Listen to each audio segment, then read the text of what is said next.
sweet. Is this the landscape style? I don't even know. I'm just posting about it on Where Facebook the because hell? that's what we're supposed to do. This is weird. Oh. Hi, Byron. Hi, give me a second. I'm posting on Facebook. Yeah. Of course. Tell everybody. God, I was not nervous at all until like.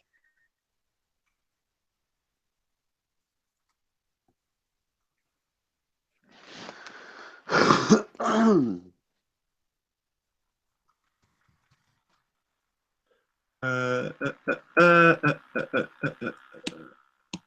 think I'm I hope just. that like my connection is strong enough. I think I mean, we'll find out. Yeah. I mean, it is right. Like, I mean, our connection as human beings. Is our connection stronger than a Wi-Fi connection? Yes, it just doesn't do things like make. Let's see here. All right, back to you. Sure. All right. Maybe someday. So, I see you in the corner, down the corner there. I think that's a real picture of you, like live, right? This video. If you move back and forth, do you move and change?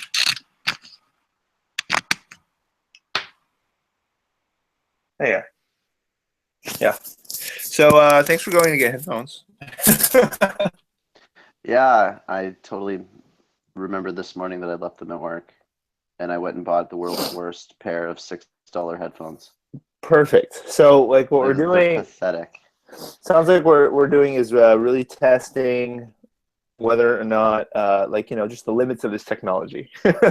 Yeah, definitely.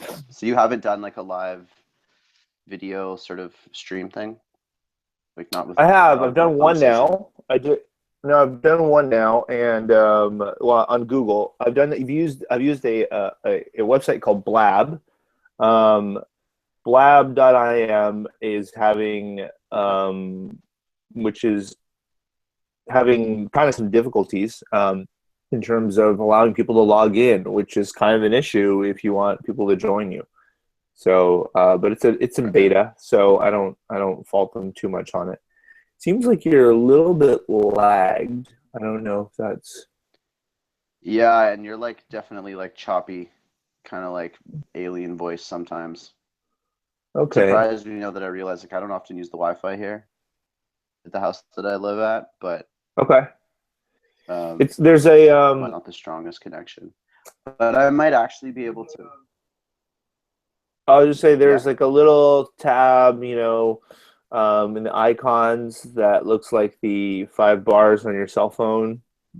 And it's like right next to, for me, it's right next to the mute and then the no video, and it's a bandwidth selector. Oh, I don't know. So it could be if you, I don't know, can you see it? I'm on an iPad. Yeah, I don't know if it's there. That's why I'm wondering if they have one. The microphone, the hang up button, and then the video button. Yeah, it doesn't look like it. I mean, no, that just took away my video.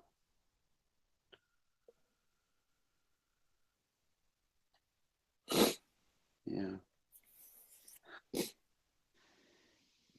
I mean, these are all important. Like, I mean, honestly, on a meta level, these are important things to know about because, like, I don't have an iPad, and so I'm not going to be using Google Plus for it. But I need to know if somebody else is, what to do and how to lead them through it. So, I appreciate you being the guinea pig for the iPad part of this discussion.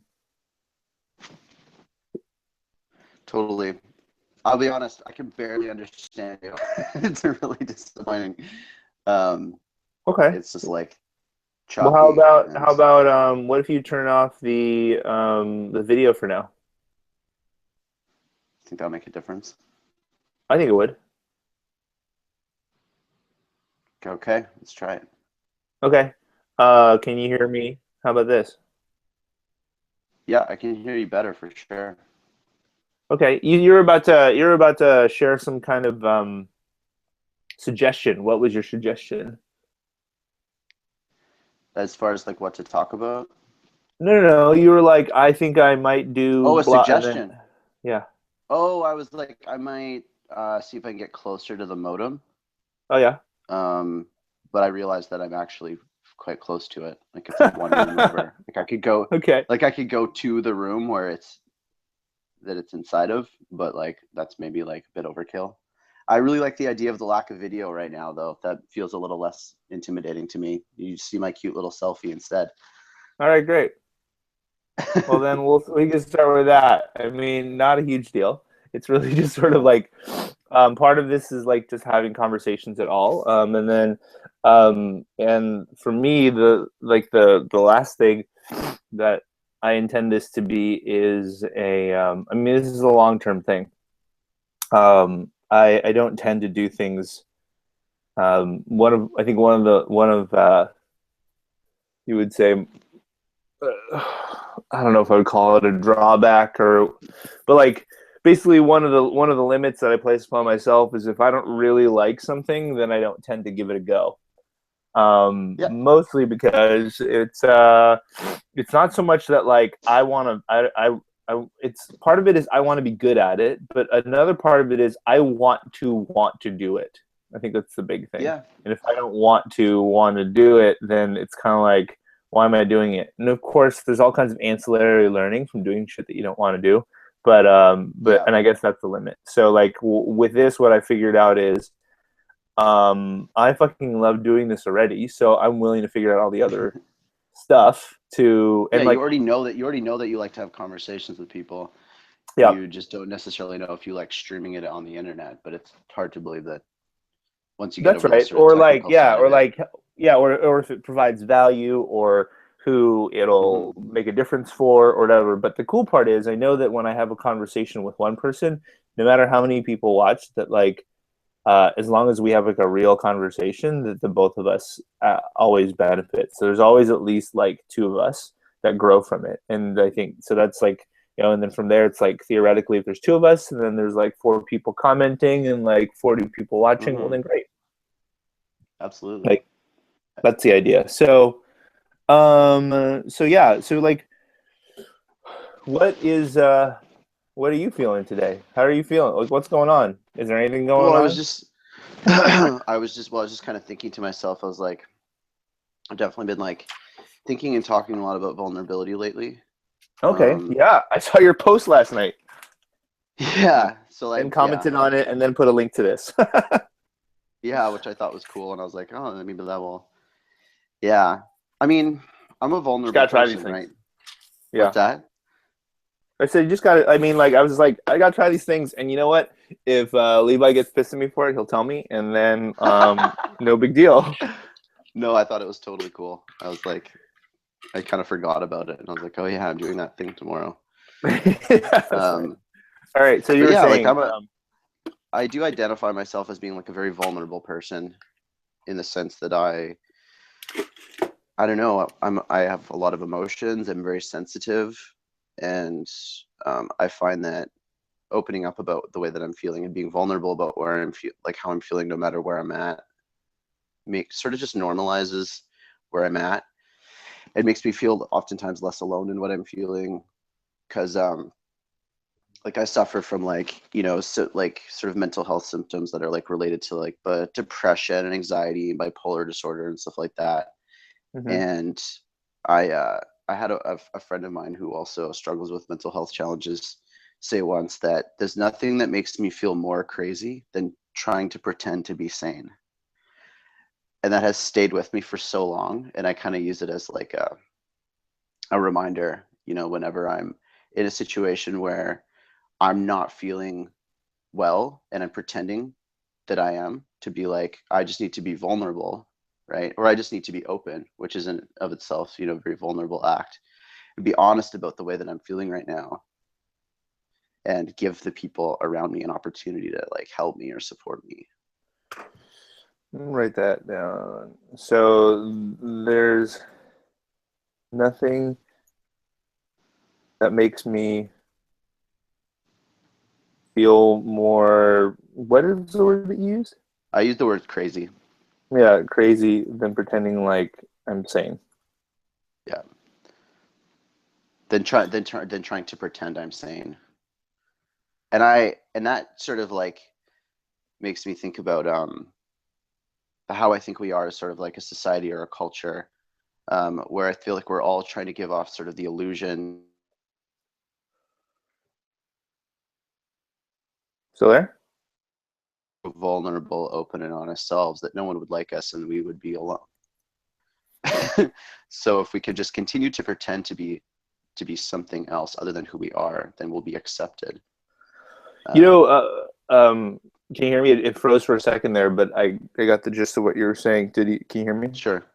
I Yeah. can hear you, What comes up for me is it's really easy. It's a lot harder, I find, to practice this than it is to understand it on like oh yeah, being vulnerable, it's good. It's supposed to be I'm supposed to share about myself, and like you're like, I'm feeling really hungry. Is that vulnerable?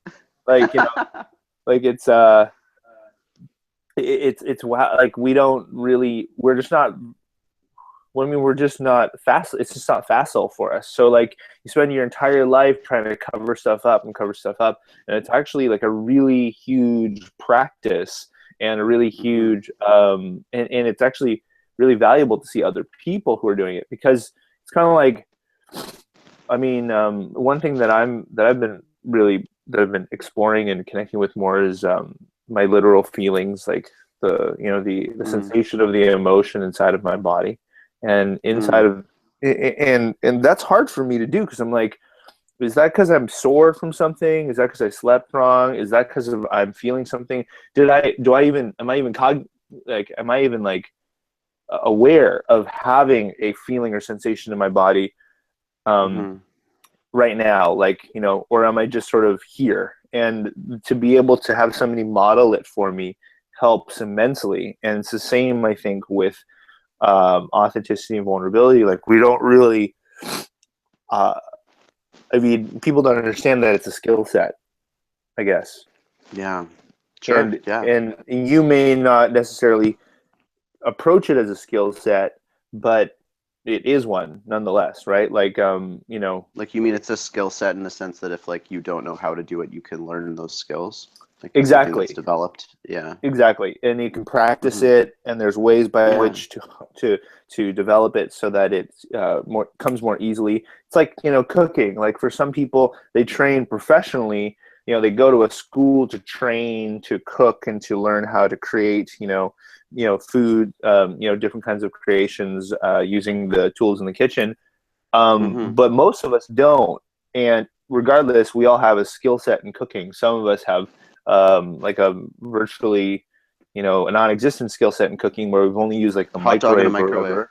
Right. But some of us have, like, even though we haven't necessarily gone to school for it, we're not professionals, we all have a varying degree of things that we've practiced, right? And I'm like really, practiced in throwing some stuff together and sauteing it, but like I'm not really practiced in like roasting stuff in the oven. Like, I don't really know like what the degree, how long and what to do or whatever, but I'm getting more practice in that, or I'm not practiced with Indian spices or whatever. So like the same goes with authenticity and vulnerability. And the only reason that it's really valuable for me to say that is because that's to point out that you have something. I mean, if you notice all the people saying like, wow, thanks for being so vulnerable, etc. I don't know if those slide off like water in a duck's back or not for you. I find that when people say that kind of thing to me, it doesn't necessarily, I don't necessarily receive it the way I would love to receive it, like in my core. Yeah. It absolutely slides right off my back. Like, I'm like, you're like, yeah, sure, it's whatever. I'm like, yeah, I already know that. Like, it's actually been something that I'm so aware of for such a long time now that I guess I think I almost take it for granted. And when people actually, to be honest, it's kind of gotten to a point now where like my vulnerability isn't vulnerable anymore. Like, I feel like the word vulnerability sort of implies a certain level of discomfort. Yep. Well, I mean, like, the idea is if you're vulnerable, that like you can be hurt. Hurt is one thing, but the other idea is touched, right? Like, you can, totally. It's not so much that you can be hurt. You can be hurt, yes, And I think that's the way that we normally think about it. But the baseline is that you can be touched at all by something Yeah. else, and True. Yeah. then that can be a hurting touch, or it can also be a healing touch, or it can just be a like, hey, Yeah. I'm here touch, right? Yeah. So And what do how can we you? ever really know how we are going to be touched? Because it's like making yourself vulnerable, opening up that part of yourself for another person to interact with and connect with. And how can we ever really know if that person is, going to, if it's going to be good touch or bad touch, And I guess, like, I don't know why I don't feel like my vulnerability is, yeah, Do you maybe feel well? that's it. Like, maybe my vulnerability isn't like as scary or whatever anymore, because I've sort of practiced that as a skill and But have had positive experiences and people not hurting me as a result mm, of my vulnerability, and actually having quite the exact opposite experience of, like, people like connecting with me and me being able to connect with other people more. And so I've learned over time that vulnerability means, like, connection and, like, good feelings, as opposed to, like, but that's being the thing. hurt.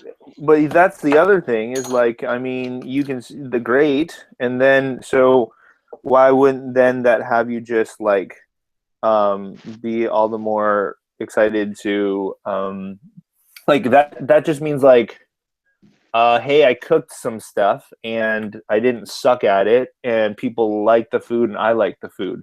And instead of Yeah. being like, that must mean I'm a fraud at this, it means it's like, no, actually, like, this is a thing. Like, maybe you're not so challenged by it, but it doesn't mean that the food isn't as good. Does that make sense? Yeah. Oh yeah. So Totally. it's like, just because it's not like the edge of your culinary like envelope Right. of, doesn't mean that people aren't enjoying it. Like, maybe you aren't growing quite as much from it, Sure. but it's I'm something still that other, benefiting from the connection, though. That's the that's thing. it. Even though it's not like, oh, it took so much to be, like, really like, it was so scary to be vulnerable in that moment, you know.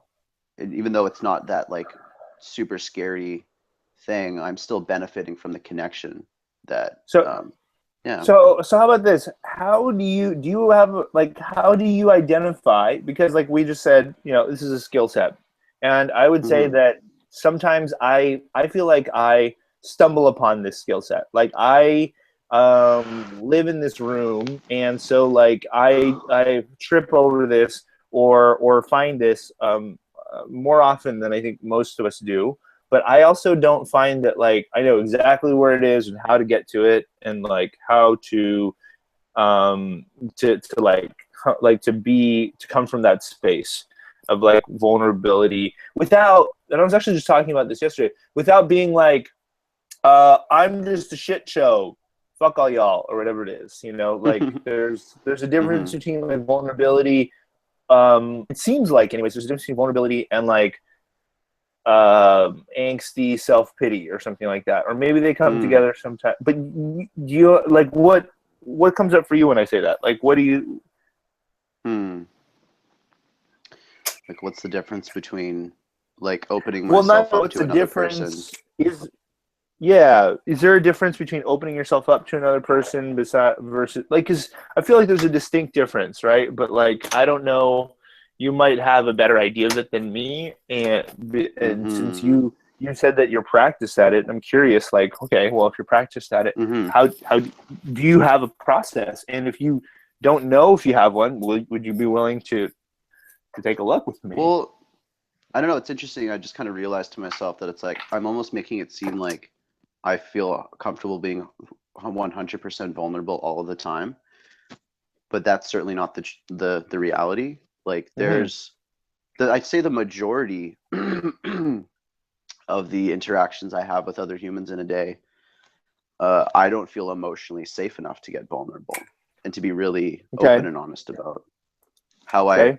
feel or who I am or how I might see the world. But I'm lucky to have so many beautiful connections and friends in my life, where if I plan it out right, I get to connect with a number of those people throughout a day and get a lot of vulnerability out and a lot of openness and a lot of just being my authentic self out there. Okay. Um, But like, okay, so to be like, first mhm. things first.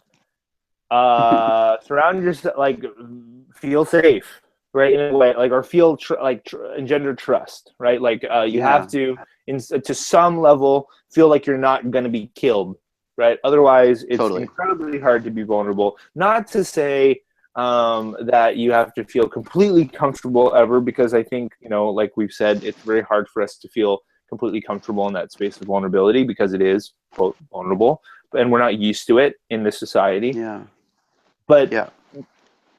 first off, what I hear you saying is, like, it's important to engender trust, and to have Hmm. and to have to find relationships in your life. And this goes into like ideas of codependency and independency and whatnot. But like, basically find relationships in your life where people have earned that trust with you, right? Hmm. Not like in heroic ways, but just in really simple, like, Yeah, they just show being up there. when they say they're going to show up. They're there when they Hmm. say they're going to be there. They Yeah. support you when you need something. That kind of trust. But what they do more than anything is they listen and they hear me, right? Like they Mm. hold space for me. Um, and that's something that I've come to really value receiving and giving people, which is this idea of holding space.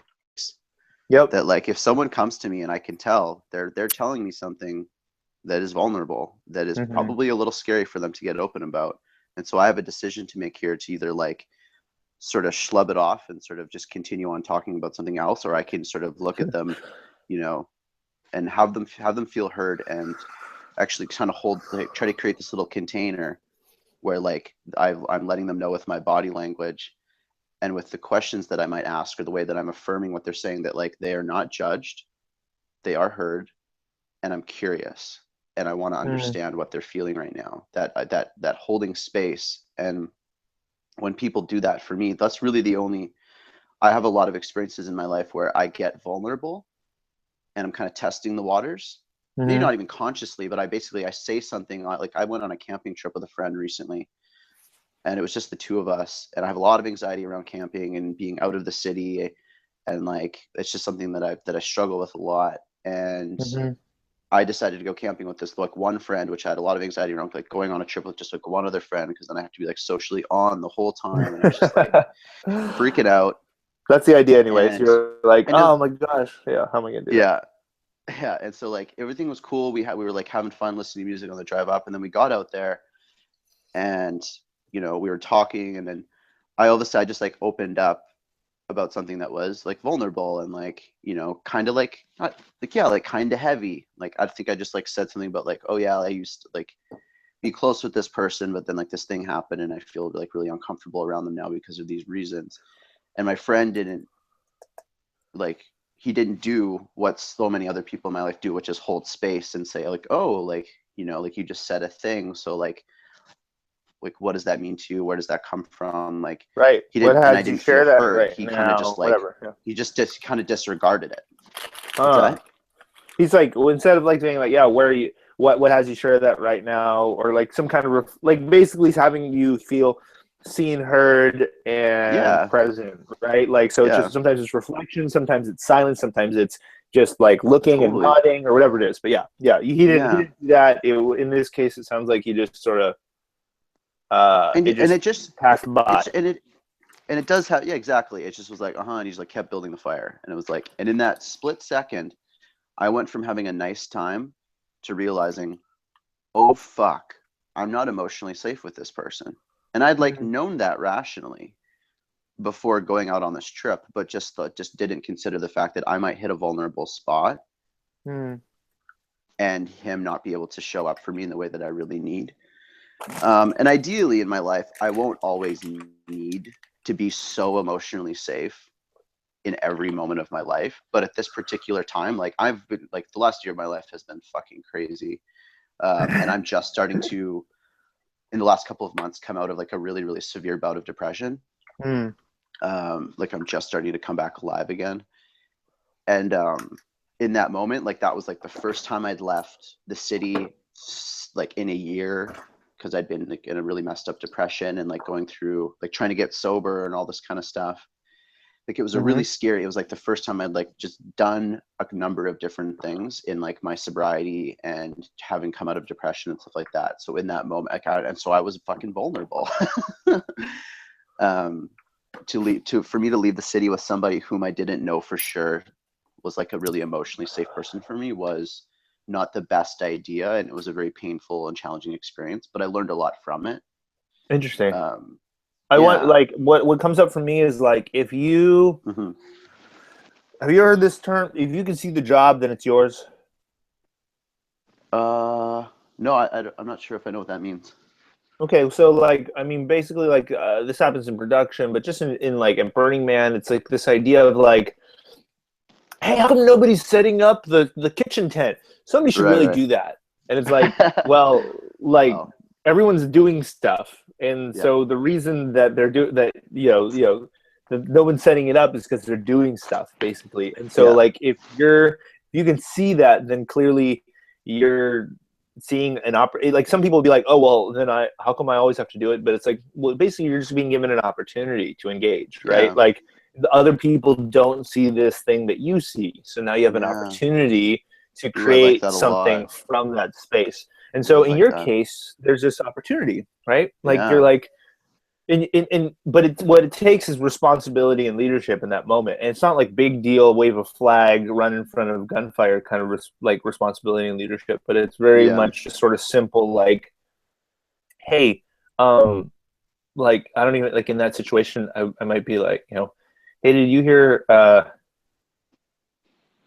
like, hey, did you hear what I said? Like, without like that kind of like, but in a very open, holding not space accusatory, kind of, right? Yeah, but like, hey, did you hear me? And like, they might be like, what do you mean? Like, I was sorry, I was just so focused on the fire. Or like, yeah, I heard you, I don't really know what to say.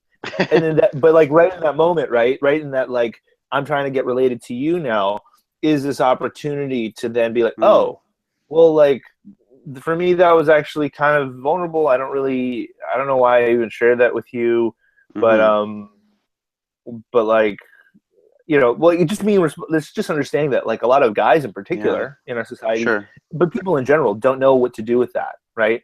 So like, they don't even necessarily, like, it's like me listening to my feelings. They might not have even realized that there was a vulnerable moment if they're not used to it, right? Totally. And like, I remember when we met that you were like kind of relaying to me that I had in some ways like sort of earned your trust by who I was being or the things that I did and I didn't do. But like, not everybody, it's sort of like, it then, what that sort of situation then makes you, kind of puts you in a seat of some kind of power, because you're the evaluator. You're kind of like, hey, do I trust you enough to let you in? But then it also kind of takes you out of your seat of agency, because then you're not like, then you're kind of like limited by your company, if that makes sense. You're like, oh, well, this is what this person has just showed me that they're ready for. And so this is the limit of the interaction. Whereas if you are willing to take upon the reins of like that leadership and responsibility, even just in subtle and simple ways, you get the chance to be like, you get the chance to then actually upgrade their experience, right? Have them learn something, and then have you benefit as a side effect, right? Because now you've got a person in your life who is actually, more emotionally intelligent, more aware. Sure, totally. So, and I love the idea of like, go ahead. The idea of like, instead of focusing on like, or instead of being sort of like upset or disappointed about some of the people in my life, just not like, I mean, me making this judgment call of like, oh, I have certain people in my life who are just like not emotionally mature, be the kind of friends or the kind of support that I need them to be. I like the idea of being able to actually like influence them to just and not even influence them, but just like even tell them like, hey, like, like, I really value you as a friend and I love our connection, but I do find myself times where I open up about something and I don't really feel heard by you, and I'm wondering if like we might be able to sort of brainstorm ways in which that could be better. Totally it. And I mean, even And though get the as vulnerable. go ahead. I could even get as vulnerable as to like say to that friend, like, like last month when we went camping, Mm. like that was so hard for me because of this one pivotal moment where everything Yeah, changed. and you can even say, It would have been and so then much. before, I was just gonna say, before Yeah, that is even yeah. like then is the safe space as even just asking for their consent, just like really simply being like, Oh yeah. hey, can I share something? It's kind of off topic, but it's been weighing on me, and like it's cool, but now's not the time. Can I share something? And then you've opened up that conversation, because Yeah. otherwise, what I find is when you share something, I find that when something shared that is vulnerable, um, Yeah. that isn't expected, it can often be taken as like now I have to do something with it, or it's my fault, or that kind of Or thing. it could feel like emotional bombardment. Right, exactly. So it's just being Hmm. like able to. So again, since you, Hmm. it's not just so like the like the first one is if you can see the job, it's yours, and like what's the the adjoinder to that? I don't know. There's like a word, like a legal word to it, but basically, like the next Hmm. part of it is, um, if you know better, then it's up to you to do better. Like, and that's a Sure. completely conceptual thing, because I think in reality, there's no such thing as knowing quote better.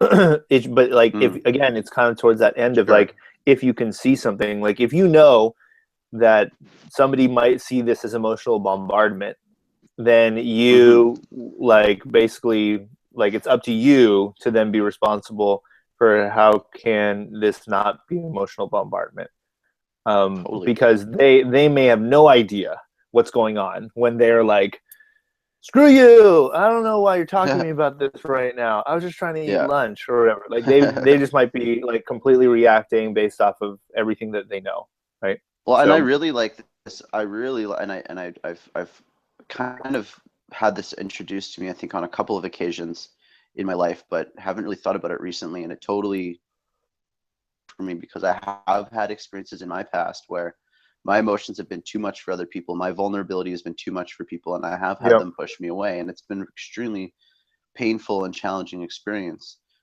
Totally. Um, and so the concept of like emotional consent and Hmm. consent around vulnerability is like super, just like in this moment, like really powerful for me because it's reminding me that like sort of ask a person before really getting into the thing that I'm wanting to get into, like Yeah. before like, hey, like I have something that's like a little bit heavy that I wouldn't mind talking about. Like, do you have the space for that? Do you have the energy for that? Like, Hmm. are you open to that? And really like in valuing their response, and like if them being like them hopefully checking in with themselves, and if they're like, you know what, I think right now like I've got a lot on my mind, and I don't really want to get into anything like super heavy, and then I can be like, hey, that's totally fair. And if I don't have anything light to talk about, maybe we could just walk in silence for a little bit and enjoy like the sound of the wind and the birds. Totally. Hmm. And it's that, and it's really, and of course that comes right back around to the first thing you're saying, which is just there's nothing that makes me feel more crazy than pretending like I'm sane, right? So it's like Yeah. you get to like by just voicing it, that Hmm. quiets that need, and then you're like, oh yeah, we're both on the same page here. I'm Hmm. We're walking quietly and listening to the wind. Cool. Hmm. I can do that for a while, and then maybe like Maybe and like, then dude, you told me about that record that I forgot about. Oh man, yeah, it was so good. I can talk about music. Like that's yeah, or fun. whatever Anybody it can. is. Yeah, it just Yeah. sort of just allows it to fall away and then and be just as it is. Yeah. Yeah. And that person could also say like, hey, I don't have the space or energy for it right now. But I totally will later. Or they could say, I don't have the Well, you could space or say energy yeah, for that. They and would that's say like, and I don't have those. the space or energy for it right now, but actually, but if this is something that you're really needing to get out, Yeah. like I'm totally cool with you like walking off for a minute, maybe calling somebody else, like just depending on like just like exploring the options in that moment. Like if this is something that's really you're needing help with in this moment, like you're kind of in a little mini crisis, then like do whatever you need to do to like help yourself, and I'll be fine. Just sort of like entertaining myself. Yeah, it just allows for like an exploration of options in those like challenging moments. Totally. And I think, I mean, just like, and even like to start from like the very, like, there's a, chances are a lot of people won't, not even chances, just there's a chance that a lot of people won't even know that those are options. So, Yeah. like, so even because they're like, maybe they're just like in your group of friends and whatnot, like, that's probably, they probably have that vocabulary. But like maybe, Not but a even. lot of people, I would say, maybe, but like they probably have it more than others, right? There's a reason Sure. why they're your friends, right? You've Yes. evaluated them as such, and you've chosen them to be trustworthy around this vulnerability that you carry with you, right? Yes. I mean, in some ways, it could be like anything. Like, if I was 7 feet tall, like I wouldn't want to surround myself with people who were uncomfortable with my size or made fun of it all the time or whatever, right? Like, it's just naturally speaking, I would just not want that. Or like, because I'm Chinese, right? If people were Yeah. like completely uncomfortable. So it's the same thing. Like, your vulnerability is something that you carry around, and like you're basically surrounding yourself with people who want who accept it, value it, want to be around it, even if it's subconscious, right? Like they're just or are able to be with Sure. it. So, Yeah. but a lot of people in this society um, don't or aren't or are think they are, but like still feel hollow inside, kind of thing. So there's this. I think there's a basically.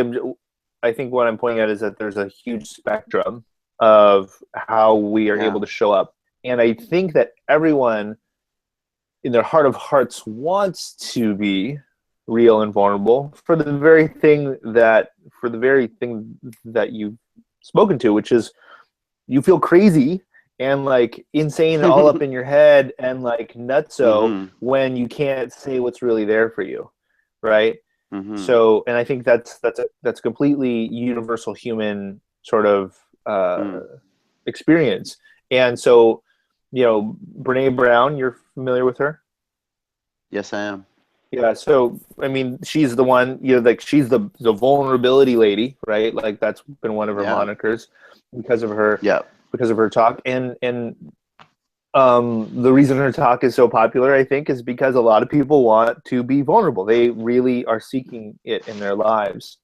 Yeah. So there's this space of opportunity to engender that in our friends, in our groups of friends, and in our society in general. Like, to go back to that question I asked earlier, like how, like if I was to ask you to break it down, like how do you break it down? Like, you may never have been asked before how to make the those eggs, that egg scramble that you do, but like I'm asking basically,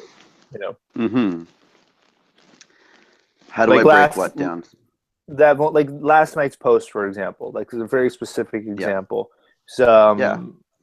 Like found that it was poignant, real to the, like, for me, like I don't know, I don't know how it landed on you. Maybe you're like just Yeah. making this shit up, but like as far as I could tell, for me, I was Yeah. like, oh, that sounds like a real human being really human. So Yeah. fantastic. Thank Like, you. how did you? How? What was your What was process the in? process? Yeah. Yeah. Um, yeah, the process for me all starts with shame. Hmm. I mean, Great. I've come to realize, like, at the core of my sort of like mental health struggles and my sort of just like negativity and pain in my life, Yeah. anxiety, lack of self-love, and like all this kind of stuff, like the core of it all is shame, you know, is this feeling that I am wrong. Something about me is wrong, because of the things that I've done, or just because of who I am or how I look, or, whatever, Sure. like this, that I'm there's this like internalized shame, like there's external things where I've internalized, messages from other people, the media, society, like telling me that like I'm not good enough. And So the post that I made, if I guess, is anybody listening to us right now? Should I prep? No, but like, I mean, somebody might watch this. You never know. Like, the reason I'm doing this is because if it stays in my computer, I know nobody gets to see it. If we do Yeah. this like this, who knows? You know? Who knows? Okay. Well, And anyway, yeah. like, So like that yeah. post was about my feeling some shame for being non-monogamous. Okay. Because I'm living in like a transitional sort of recovery house right now. I went to drug and alcohol Right. rehab in the winter, and like being non-monogamous or polyamorous or a relationship anarchist or just like basically not a monogamous person is something that is like super duper alternative, especially within this community. For Uh-huh. the most part, like um, the people, it's mostly kind of just like I would say like more conventional sort of like cisgender straight dudes are like Yeah. the norm within the recovery community.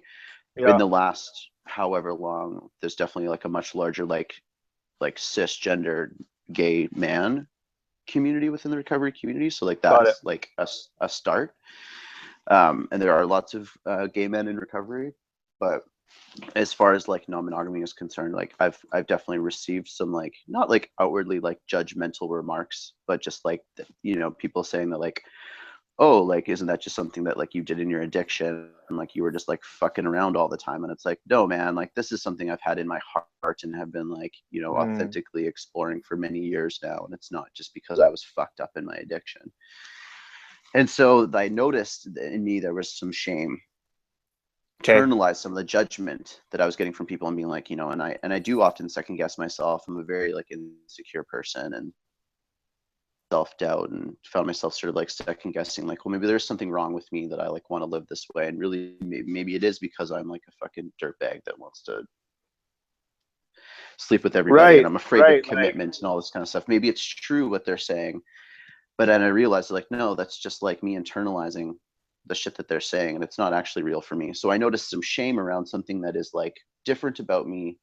And the way for me to get to move past that shame was to just publicly state like, yo, everyone, this is where I am, and I'm like, this is how I am, and like I'm okay with it. Because in that moment I had a moment of empowerment where I'm like, actually no, like fuck all that, like I really feel good about this being a part of me and this being a part of my life. I don't want to feel that shame anymore. So it's just kind of like throwing off that weight, and then publicly sort of stating out loud, this is who I am, and I have no shame for it, and like accept it, or like fuck off kind of thing. So I guess like the process is like identifying maybe, and that's maybe really that's just like one reason that I might use vulnerability in my life as a response to shame.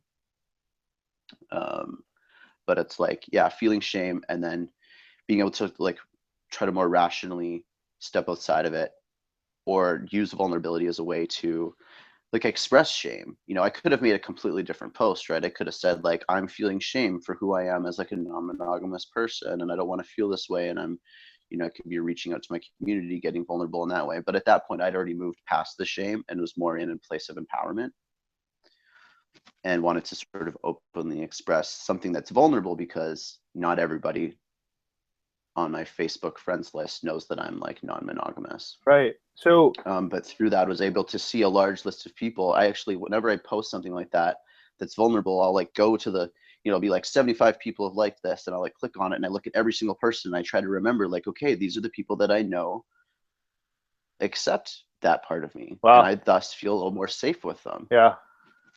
Yeah, I don't know if that That made sense at all. that completely made sense. I even Okay. took notes on it. I was can I like even deeper like so the first one is like you're identifying the shame, and then there's actually like there's almost just an ownership of where you're at, right? Mm-hmm. And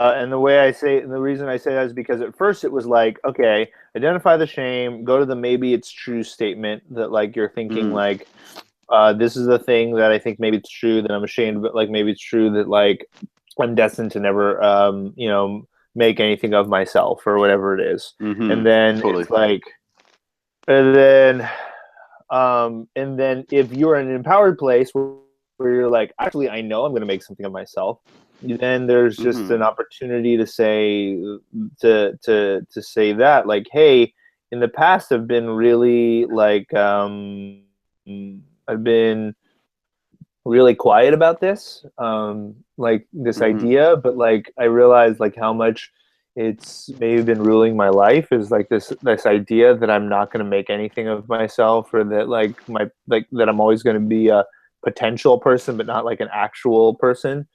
And Mm-hmm. then but then the next part is, if even if you're still ashamed of it, like really just going, well, so I'm feeling pretty ashamed that like this is just where I'm at, like, and I'm not really sure, Yeah. like I know it's not true, but here I am, and I'm not sure what to do with that. But this is like, is that still, does that still feel to you like, and then that's where I'm wondering, like, is that angsty self-pitying, or is that like, or is that also just being vulnerable and real? Like, is it, I think maybe it's both at that point. What do you think? I think the way that you sort of expressed it is like, uh, I wouldn't say it's like being like angsty and in self-pity. There was like a pretty good balanced sort of outlook on like, I'm feeling shame. I know that it's probably not real, but this is just where I'm at right now. I mean, that Mm. doesn't sound like wallowing in one's self-pity. That sounds like a pretty like um, you know, So honest and sort of balanced expression of one's like discomfort and feelings. well, and even then, so if taking that, so like if I look at that again, I'm like, okay, so even if I'm like angry, it's like then just being able to say, and I'm angry that I'm still here, Yeah. like that's still in that space of like authentic, vulnerable, right? Like you're just Yeah. sharing what is there, Well, like and what makes you bring up this stuff around like, oh, is that being angsty or like is that being in self-pity? Like no, that's great. where does that come from for you?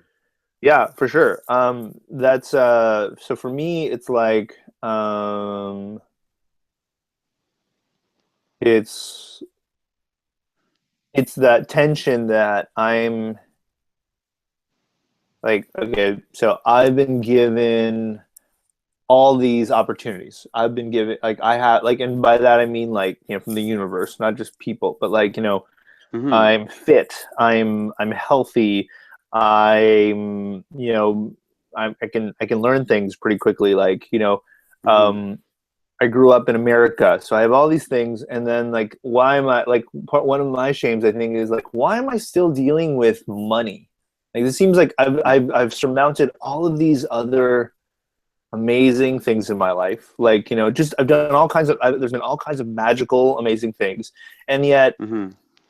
and I think I might be. Who knows? Like, it feels like I'm in the process of actually shifting that, but like right now, it still is there for me. It still feels like it's like kind of like it, maybe it's just an old thing, but it still feels kind of like a real thing. That like um, money, like consistent income to create like a foundation to like be able to like build something bigger off of has not Mm-hmm. been available. And so, and I help people, make money. I help, people see other things in lives and grow. And just like, it's like one of those, like, how come like, I think the thing, the non-electable statement is, how come I can't get my shit together?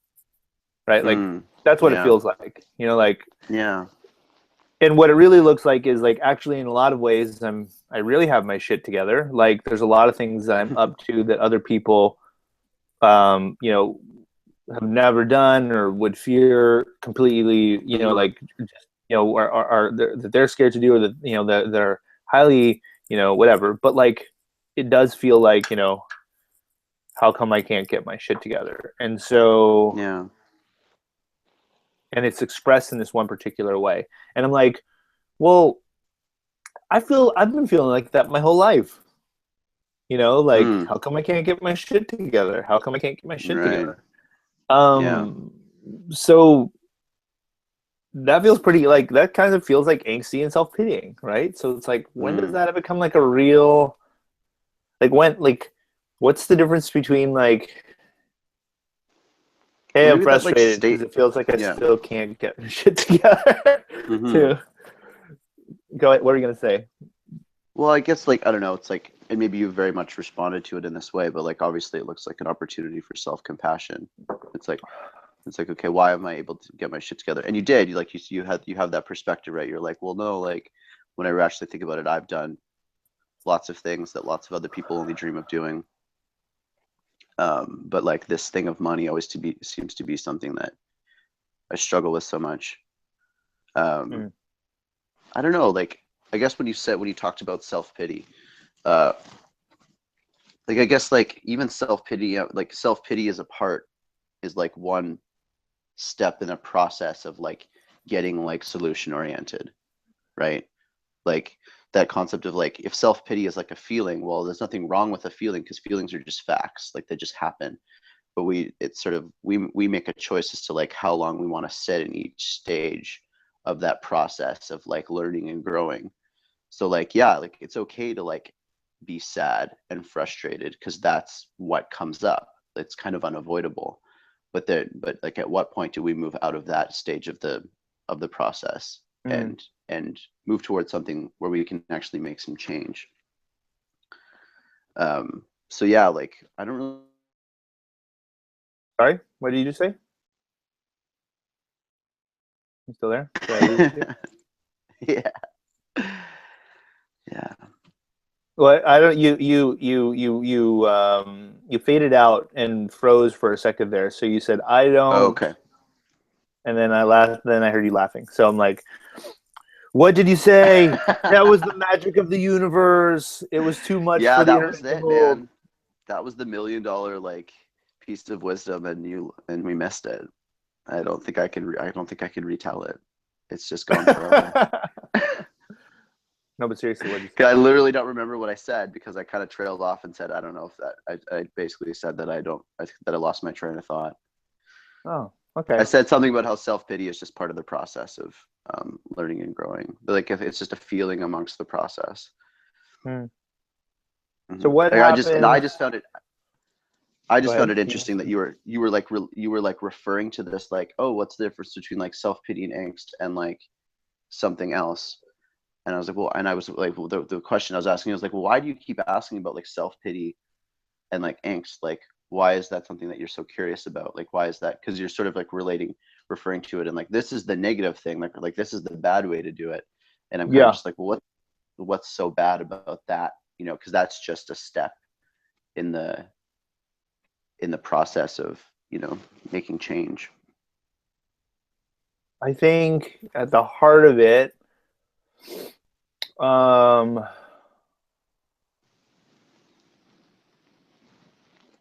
I feel like those are immature, like, ways of being, and kind of like I'm afraid of being seen those ways. Um, and I'm also afraid of um, that'll allow other, like that will confirm some people's, like, stories or fears about me. Oh, that's just Byron. He's just like that, or whatever it is, and like that's, I've really realized that there's probably tons of stories about me that I confirm on a daily basis that I don't even know exist. So it's, but that's the personal experience, right? It's like, my, you know, my brother's gonna be like, yeah, see, Byron's unreliable or whatever. I don't know, like, Mm-hmm. you Right. know, um, like, great guy, but like can't really trust him to show Get his up. shit together. Yeah, doesn't have his shit together. But Yeah. he's a great guy. I love him, but doesn't have his shit Well, what together. have you ever thought about the idea of letting go of ever being that guy that has his shit together? Like maybe you Mm, don't ever have to be that guy. And maybe there's something beautiful about not about not about being the guy who doesn't have his shit together and not stressing out about not having his shit together, and just loving himself through that, and accepting that about himself. Do you know what I mean? And what influences you? What sort of societal pressure is influencing you to be the guy who has his shit together? And do you even care to be that guy? Yeah. So the question there is, I appreciate that. And I'm reflecting when you were talking, like, like the things that you're saying, kind of reflecting them through my life. And I think they're, one of the things is, some of the things about, quote, having your shit together, I don't care about. Like, and I think I've let go of a lot of those things, but some of them do seem like they seem quite important to like my bigger picture, to my larger sort of story, to like the things that I really want, which is like, the chance to sort of to travel through, to journey through the world, and connect and share and create. And one of the things that that requires is like, or like not require, but like one of the things that I would like to have to do that is resources.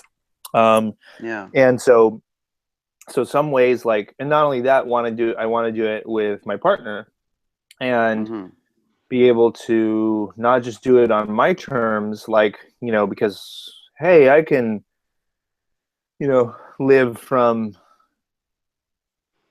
janky thing to janky thing because it's fun and an adventure, but like also having the option of not, like, if you like, one of the things I think I realized is, if I do my life the way I do it, but I do it as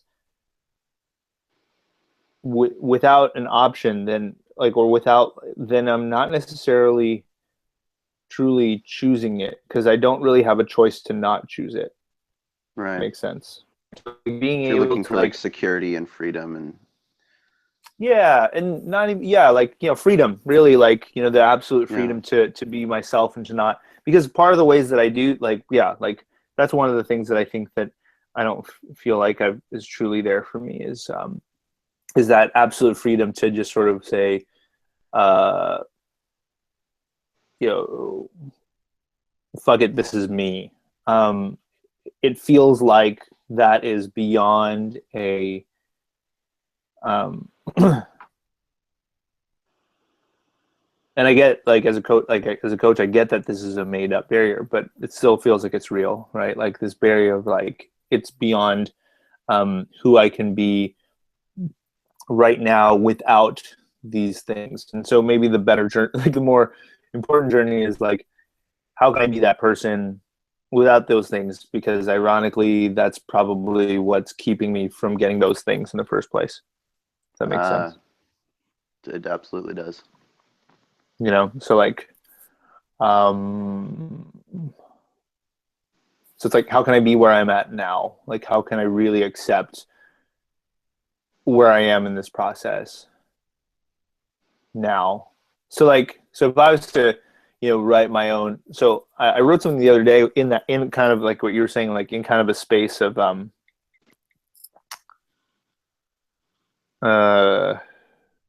in kind of a space of like a little bit of empowerment and kind of space, right? I was like, ooh, I wrote like, how many times have you been worried about what's in your bank account? Was it a couple months ago, the last time you didn't have a job? Was it after paying rent this month? Maybe it's right now.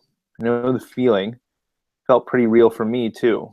Then I realized that I've had less than $1 in my bank account before, more times than I can remember. And I'm still here. And there's been so many beautiful times since. Serving clients, helping others, growth, love, experience, learning. It's not the first, and it's probably not the last, but it's the first time I'm promising to trust and play with all of it, because it ain't my first rodeo, and it's annoying and a disservice to everyone when I pretend like it is. And I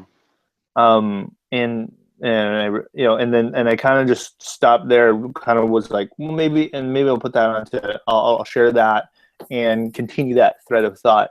But like there was that, so that for me is kind of representative of this feeling of like embracing where I'm at for what it is and what it isn't. Yeah. And maybe, yeah, go ahead. Because you're gonna look back, because you're gonna, especially in moments where there's stress involved, right? Where it's like, oh, there's this thing in my life, and I'm stressed out about it, and like this is such a big deal, and like, so if it's money, it's like I'm so broke, and I don't know how I'm gonna make more money, and I'm like panicking and freaking out, and then like if you were to like, have like a journal entry of that moment in time, if you were to look back on it, later on in your life when things are more secure, you would read that and you'd be like, why was I so scared? Why was I investing so much energy about panic when I should have just known that everything was going to work out? Because here I am in this present moment and everything worked out fine. Right. So yeah.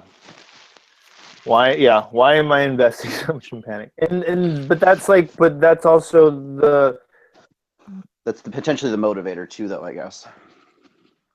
Well, it's also the part of being like really human. Like that's like, yeah, because like the higher self is like, don't worry, it will all work out. Everything happens for a reason. It's all like, you're exactly here where you need to be. But that higher self part also has me just be like, cool, I'm chill, like I don't need to, yeah. I don't need to do anything. It's all working out. Like, so it's the apathy. tension between that higher self of like, don't worry, like, look, there's a tree worrying. Don't worry, like, just keep going. There's a tree worrying. But then like, along with and I'm a human being, and if I don't acknowledge that, then that's spiritual bypassing, and it's completely inauthentic to do it. It's another way of me escaping from my reality, and so that's why I think that this is why it's a skill set. It's like, it's not just like laying out everything that you think sucks about you. It's not about and it's also wallowing.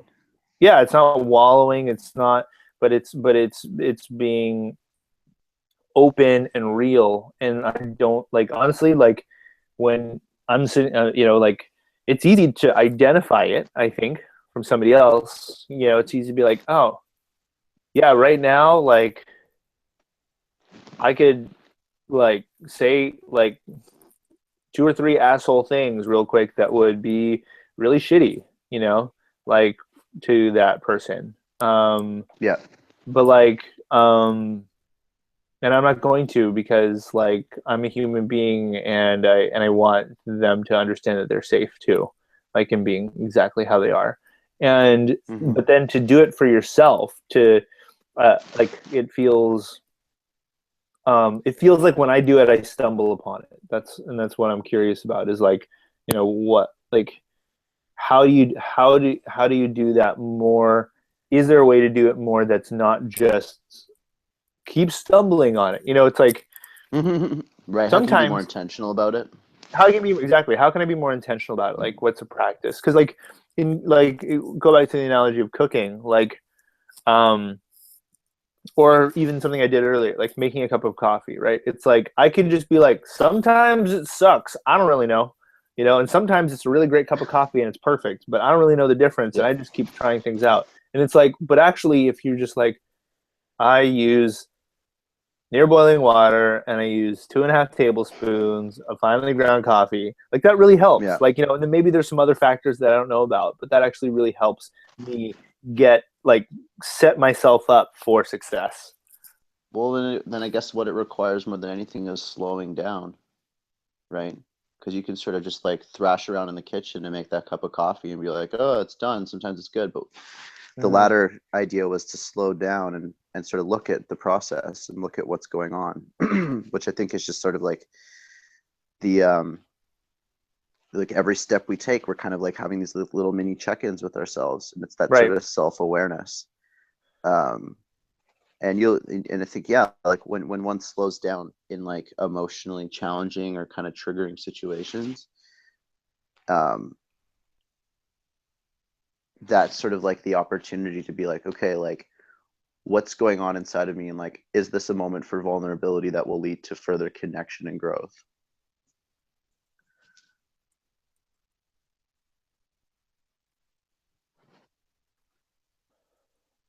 That's all I got. I'm just writing. Okay. Further connection.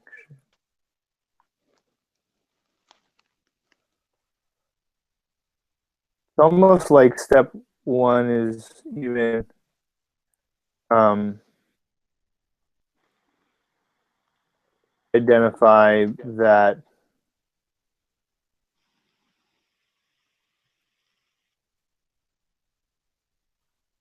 I'm not fully present, maybe. Yeah.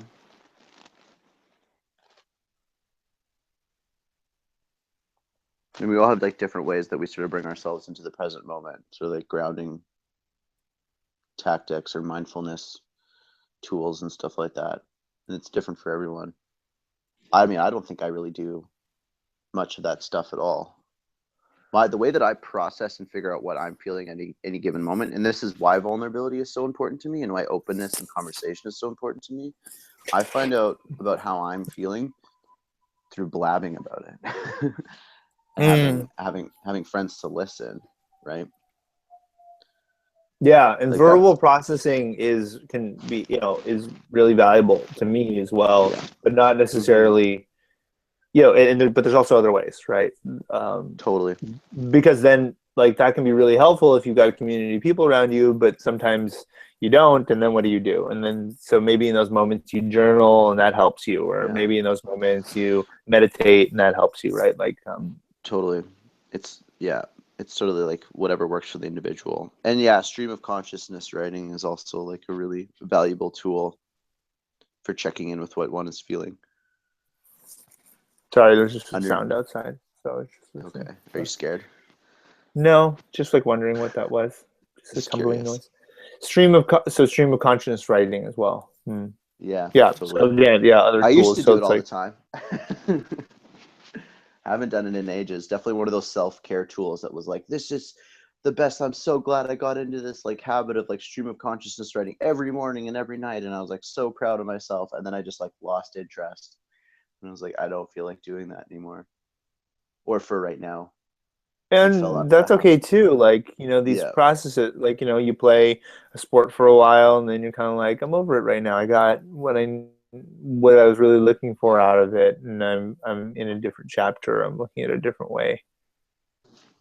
Oh, there was definitely like a moment where I was like, shame, how could you give up on that self-care tool that was like so helpful for you, and like, you should have just gotten right back into the habit. You saw yourself slipping, but you didn't just keep. It's like, shame, how could you? And it's just like, it was a tool that I used for a time, and I'm not feeling inspired by it. I tried multiple times to sit there and write, but I just found myself being like, I don't want to do this right now.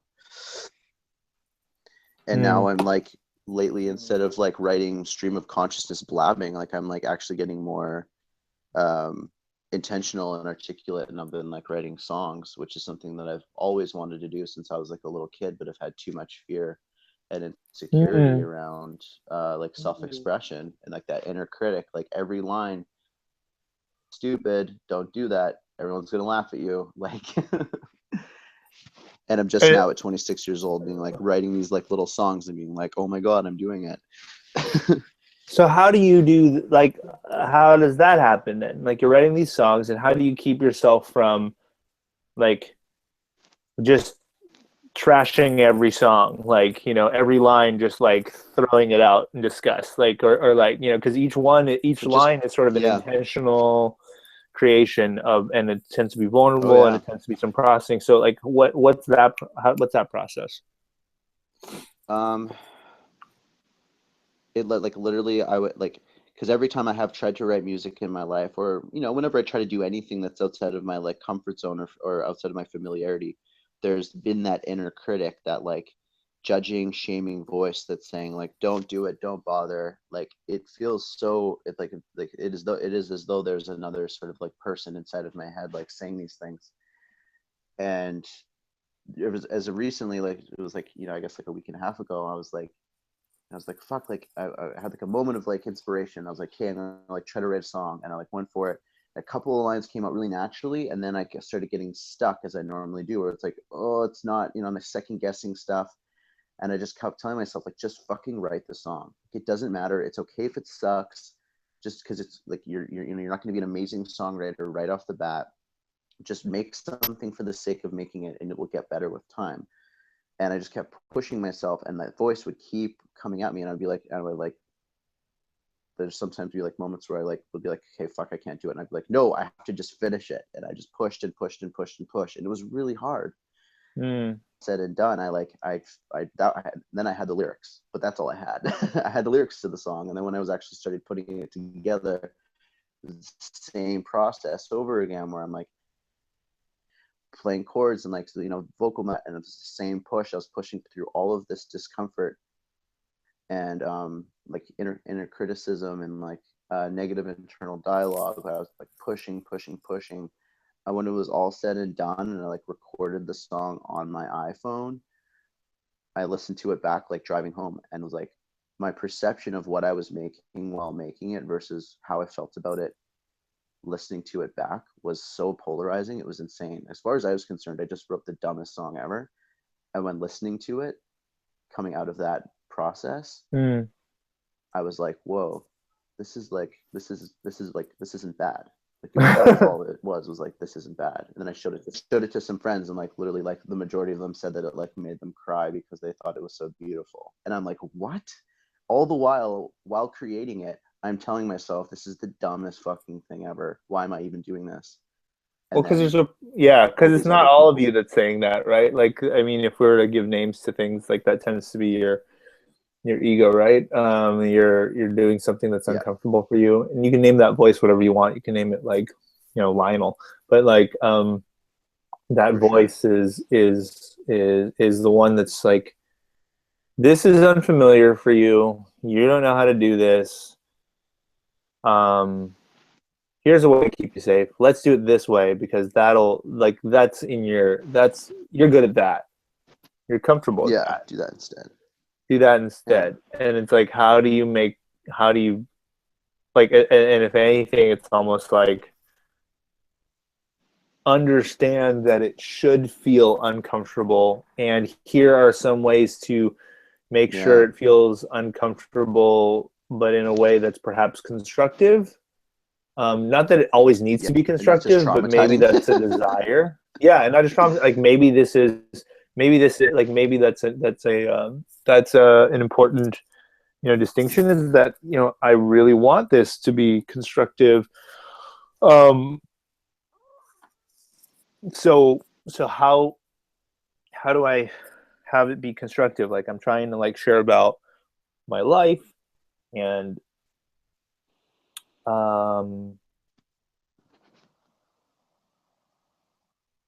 be real with myself. Like, why am I sharing this? Because I'm going to be real with myself, and I think that it may also resonate with some other folks. Like, why did you share that thing yesterday, right? You shared it yesterday because you weren't just like, was there an element when you're sharing it where you're like, well, I knew that it might also make a difference with other people, or is it really like, I just need to get it out, and I wanted it to be on social media? I can tell you honestly, like deep down, what the reason that I shared it, even though I might not have been conscious about it at the time, but the reason that I shared it was because I just want to know who accepts me and who doesn't. I want to wear my heart on my sleeve so I can give everyone around me the opportunity to be like, I'm not down with that, and to go away. Do you know what I mean? And it does in a lot of ways come from like a very like insecure place. And it's not necessarily just like, oh, it's just like a big empowering thing. Like, I know my motives behind it definitely were like, I'm feeling empowered, but still a little insecure. And I just want to put this out there so I can know specifically who accepts me and who doesn't. And I know that like one of the things that comes up for me in regard to like being afraid of really being open about all the things that I think are weird about me and that people won't accept is that sort of one of the cliches is sayings is it's better to be hated for who you are than loved for who you're not. And it is kind of just this way of being like, well, listen, world, like this is me, and these are things about me that aren't going to change. I'm just going to put it all out on the table. And if you accept me, then that's awesome. But if you don't, like, I really want you to get out of my way and take your negative energy or your, like, you know, judgmental energy or whatever. Just like, let's just get out of each other's way. And it kind of comes from this place of like, I live in a big city. I know a lot of people, but I have a very fragmented social life, and I only have so much time to see the people that I love and care about. And I often find myself in situations where I'm like, should I even waste my time with like all of these people or these various people in different places? Because if they don't really accept me and I don't really accept them, like, why do we even bother? So there's a lot of reasons why I made that post. I think honestly, like, I wasn't necessarily like fully conscious of, but I just felt that moment of like shame, and was like, I feel shame. And maybe actually what it was more than anything, I felt shame and I was looking for reassurance. You know, I felt like people weren't accepting me, and I wanted reassurance that people did accept me. Well, but I feel like you did it in a way that was inviting rather than like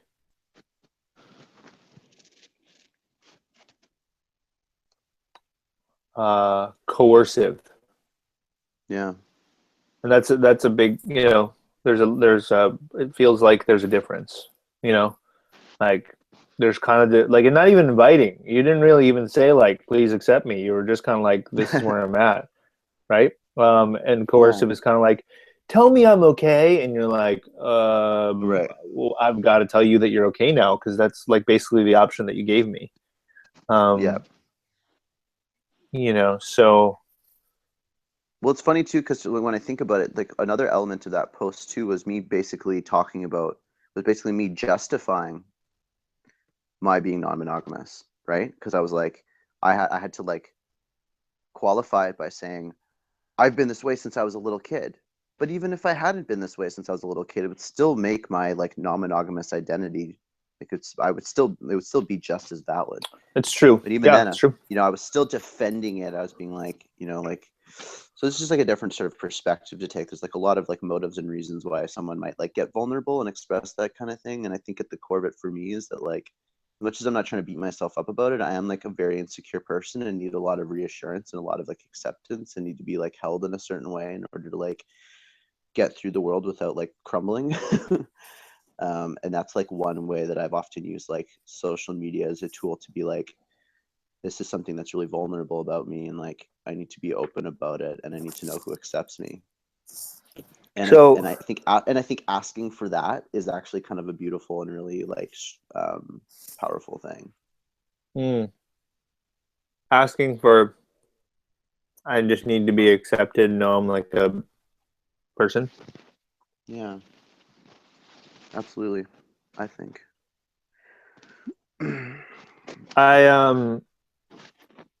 Two things. I want to be cognizant of our time, and want to like, you know, and we both just, the other conversation I had the other day was like ended up being 3 hours long, and that was unexpected. But I didn't. But I intended for us to have an hour-long conversation plus, and like here we are having an hour-and-a-half long one. But also, and then also just to, and then the other thing was just something that I just wrote in the notes here or in the group chat, which is like, it's almost like you have a conversation, like a real conversation. It felt like you're like, hey, I like being non-monogamous, or like I find that that's good for me. Why is that good for me? Like, well, what don't I like about it? How does it make my life harder? How does it make my life easier? What am I proud of it? You know, and then it's almost like sharing those things, sharing sort of the results of that conversation. You're sort of like having a candid a candid conversation with yourself. Does that make sense? That it would have been that conversation that led me to making that post, or that would have been. Yeah, that's what it sounds like. Is you kind of like, Mm. well, I've been doing this since I was a little kid, or like I don't know if I want like, but being able to just even note that, just being able to say like, um, this isn't something I've even thought of as since I was a little kid. This is something that I realized like, you know, 2 months ago, and I honestly don't know if it'll stick, and I wonder about that Yeah. too, and I'm kind of insecure about that, but like Mm-hmm. this is where I'm at, and that's okay, and like being able to do that has people be like, oh, that's like, so like that's real, that's right there, that's real, that's like a human being in the moment with themselves, with everything that there is and there isn't, and now Yeah. that gives me the permission to be myself. um, Yeah. and some people might be like, "What the fuck? You can't believe that? You Like, why are you weirdo. even sharing this? Like, or like, you're weird, or like, why? Like, Yeah. if you can't make up your mind, why are you sharing? Like, just make up your mind Yeah. already, or like, stop fucking with other people, or whatever it is. Like it opens yourself up for all No one kinds of, cares. yeah, no one gives a shit. Stop talking. Whatever. So Yeah. so in some ways it does, but like, there's something about that. So like, if I may have a conversation, would you mind like hanging out for a sec while I have this conversation about, Mm-hmm. yeah, about this. So the conversation is about me having my shit together, and that looking like I can't seem to um like I can't seem to make enough money to actually have it not be a thing. Mm-hmm. And I feel like I suck because I can do so many other things, but I can't seem to do this thing that seems really simple. And a lot of other people seem to have like figured out. Like you go do this, you get a job. And it sounds like it feels like I'm being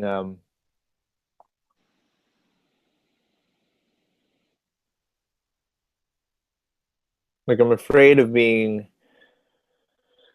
that I'm being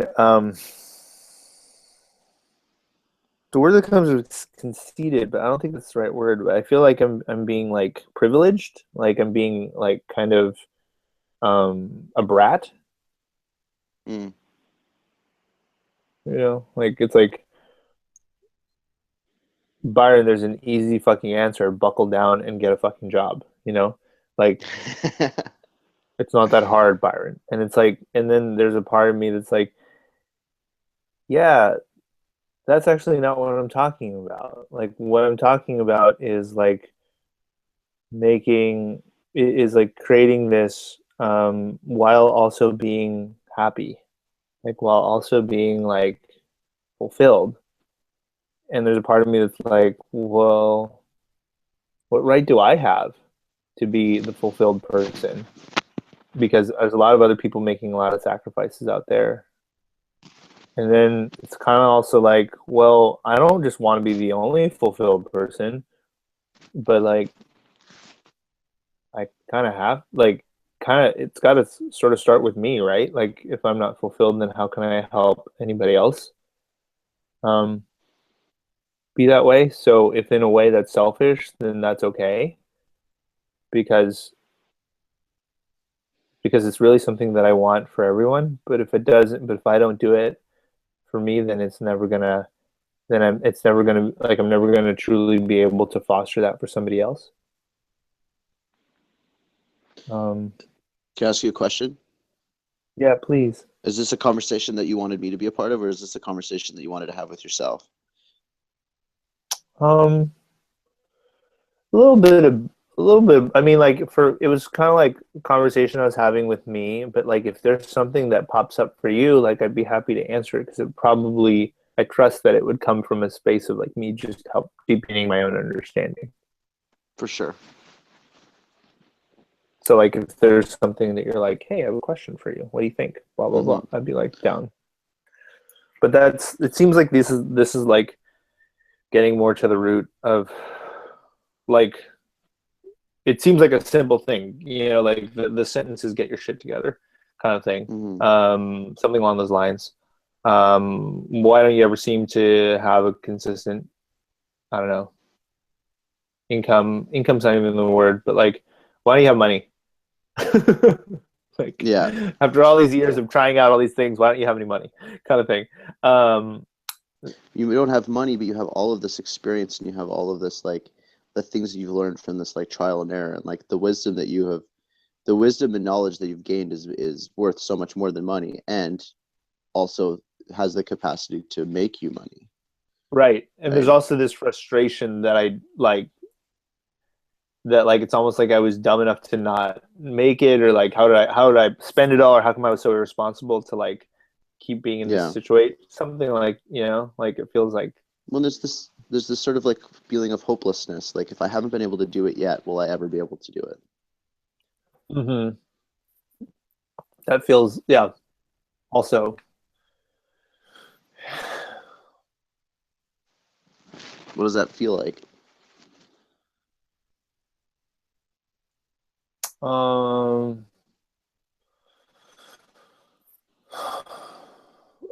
feels like I like a tightness in my chest, just sort of like a lack of breath, so I guess a literal lack of inspiration.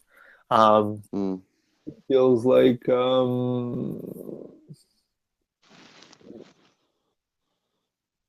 sort of a heaviness in like the back of my neck and my head. And to kind of take a step back feels good, to be able to just like kind of like lean back and breathe. Mm-hmm. Feels good, like it feels like that's helpful, just to like let that open up a bit, just like let it chill out a bit. It's not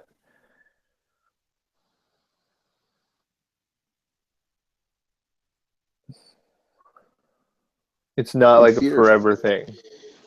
What? yeah. Well, fear is like one of those things that feels so real because it pulses through your body, right? And it like grabs a hold of you like a force field of energy. Fear Mm. is so powerful.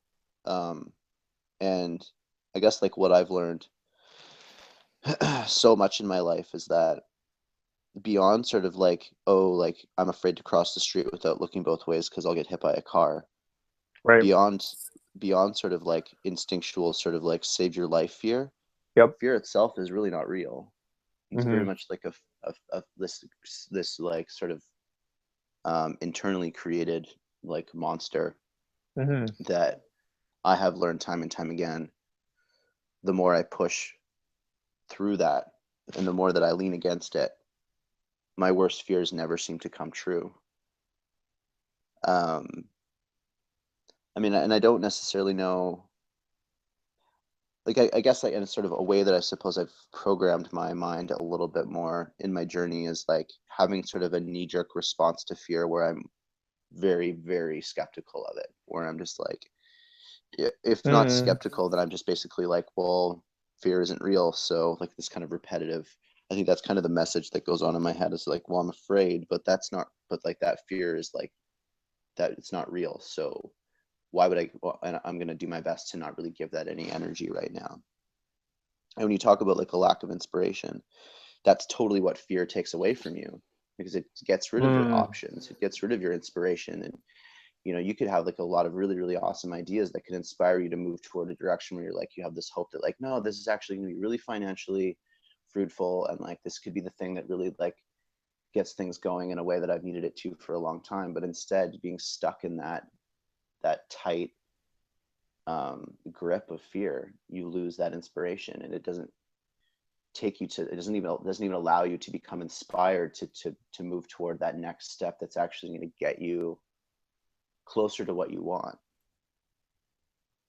So I don't know, like what sort of things that you've done in your life in order to discern, you know, I guess real fear from like something that's a little bit less real, and like what you've done to sort of let go of that fear, so that it doesn't take up all of your energy and doesn't take away your inspiration.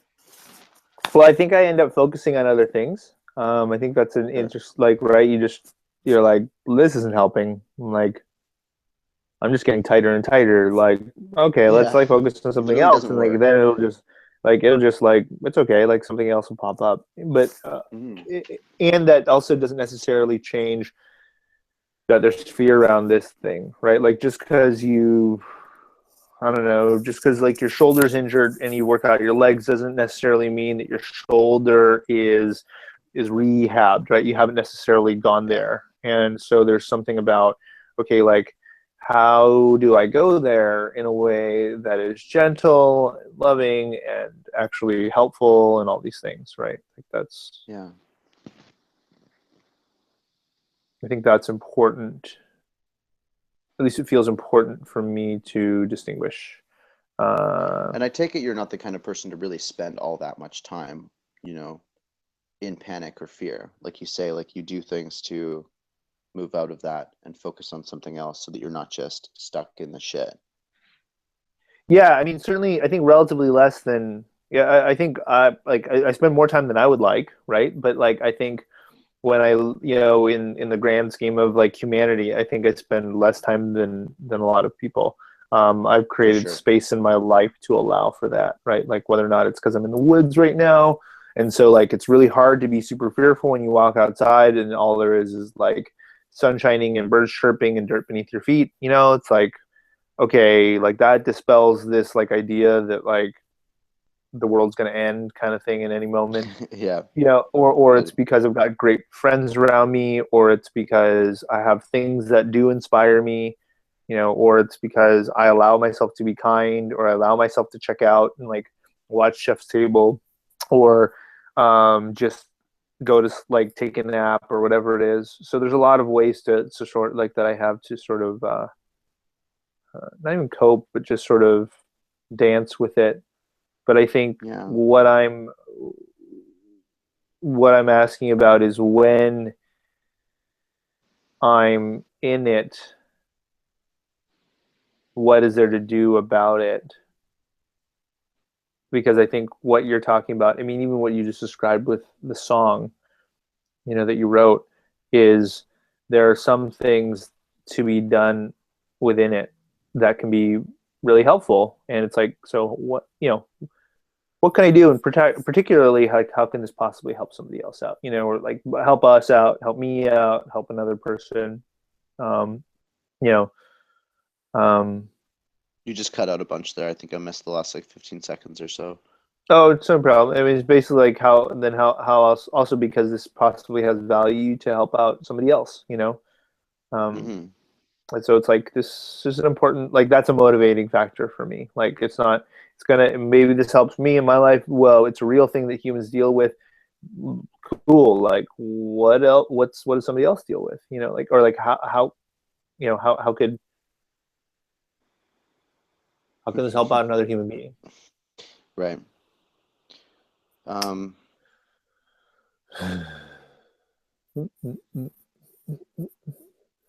Just breathing and moving a little bit. So, um, I what are you feeling right now? Like, how do you feel? Like, what are you?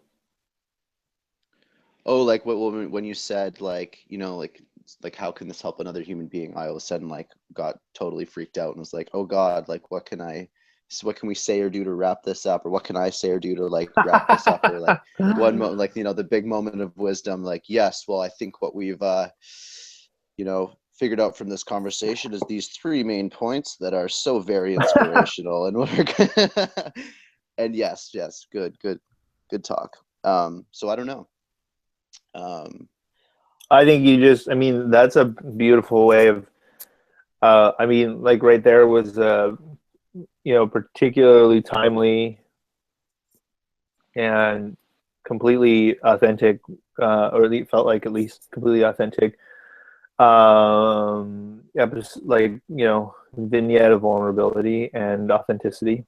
You know, I don't Totally. know. Like I totally like, and I had to push myself into that. Like part of me was like about to start trying to like come up with something super wise and inspirational, but then I was like, well, I guess I'll just get vulnerable because that's what we're talking about, and I'll tell them that I've like no, I am like freaked out and I don't know what we're doing anymore, and I kind of want to go outside and smoke a cigarette. Great. But like, and maybe you will, and maybe you won't. But I think that's at the heart of it. It's just being able to, the more that you can have these conversations. I mean, on the one hand, tips and tricks, right? Like 2.5 Hell yeah. tablespoons of coffee and water that's not quite boiling. Like, these are helpful things, um, but also just making coffee over and over again really helps too. Yeah, So it's absolutely. like, so just, noticing those times and practicing. um I don't actually know what to say right now. Oh, I'm just gonna say I don't know what to I've actually actually say no, right now. I got a thing. I got a Oh, thing. you have a If thing there's right if now? the, Yeah, I totally have a thing. If there's anything that I've learned, because like, you're a life coach, so you're always talking to people about like development, right? Like getting Mm, better, like just like constant process of like getting better. And there's certain things that we want in life that when we look to them as a goal, it's like super duper daunting. And we kind of think like, how am I ever going to get there? Like one big thing for me when I was in rehab, I was like, well, I was super depressed and I was like basically suicidal, and could barely like talk to another human being, let alone like connect to them in any real way. But there was this one guy that I met that I actually like.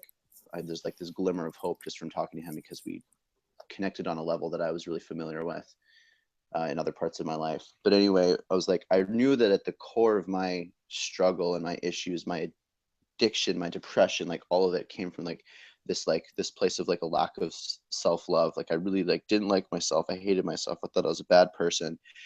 And mm. so um I knew that like the answer to all my problems was like I just need to love myself, right? And everybody fucking knows that. That's like the answer to everyone's shit. And I knew it. I'm like, I Diet and know that I exercise. hate. Fuck you. I know that shit.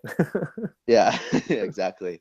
And so it's like, okay, I know that I have to love myself, and I don't love myself. I hate myself. And I had this like kind of like epiphany where I was like, well, I don't even really know how. Like, I think my friend started describing this way. Like, he's a pretty like um, spiritual person, and he said something along the lines of like, you know, you you can't possibly hate yourself because you're one of God's creatures and you are of God and you are God, and like so you can't possibly hate yourself because like God is love. And like he just kind of put it in this way that it's like it's not rationally possible for you to actually hate yourself. You actually do Mm, love yourself underneath of it all.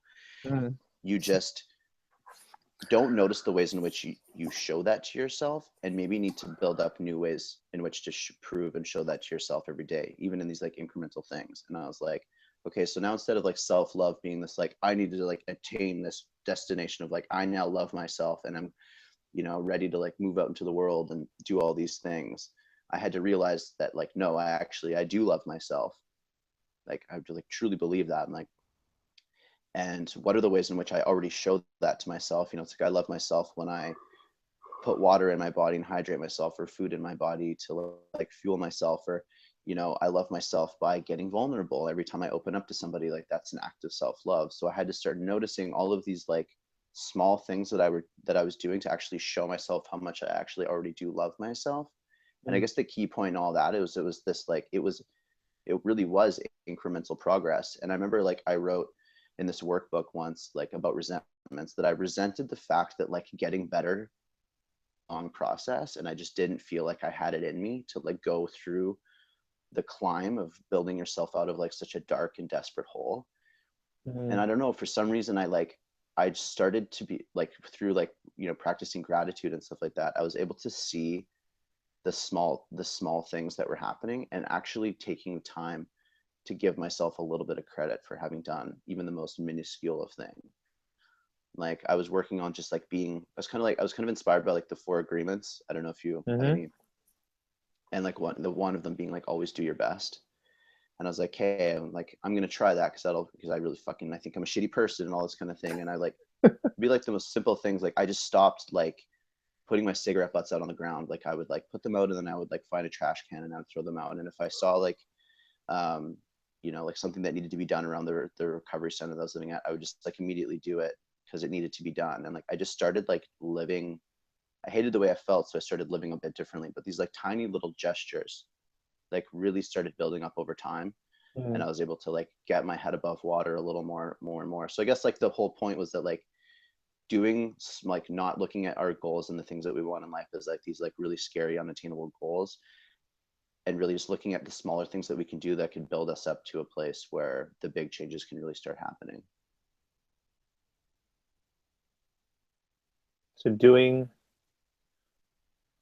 So basically just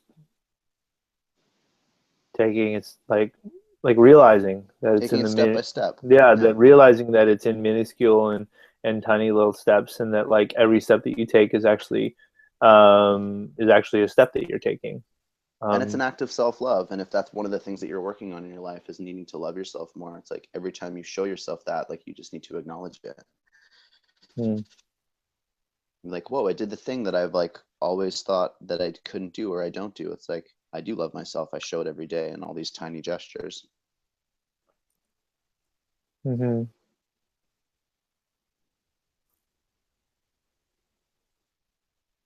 Just reflecting upon where in my day, like, I show that to myself, and where I might not, right? Um,